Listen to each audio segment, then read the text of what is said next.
Europe 1, il est 9h04. Et on retrouve Louise Éclante pour la météo, pas du tout. Oui, on est déjà en train d'organiser la succession de Laurent Cabrol.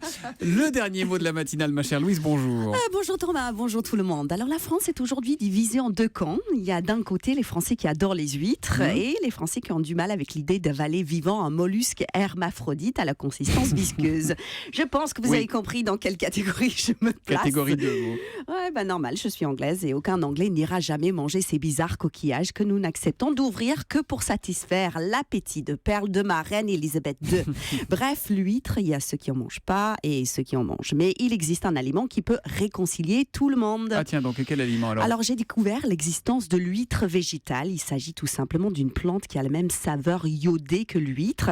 On en croque les feuilles et les fleurs jusqu'à dans les meilleurs restaurants et c'est l'idéal pour ceux qui, comme moi, apprécient le goût de l'huître bien sûr, mais qui sont surtout rebutés par sa texture. Après, il y a peut-être des gens qui aiment la texture de l'huître mais pas son goût.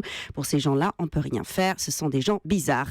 Mais tous les autres vont pouvoir se retrouver autour d'une bonne bourriche de plantes à huîtres. Mais où on peut les trouver ces plantes à huîtres ? Alors par exemple, chez Sébastien Le Dref, producteur à Plouescat en Bretagne, que j'ai eu au téléphone hier, on a discuté un peu, il a du mérite parce que l'huître végétale, c'est très très difficile à faire pousser, notamment à cause des escargots qui viennent manger les récoltes.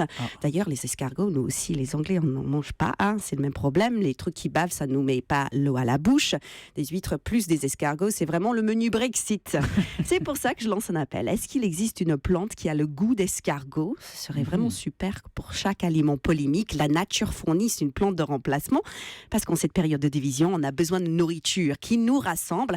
Alors, c'est décidé à Noël prochain pour moi. C'est plantes à huîtres, fleurs d'escargot et herbes au foie gras. Soit un repas de fête qu'on pourra brouter tous ensemble.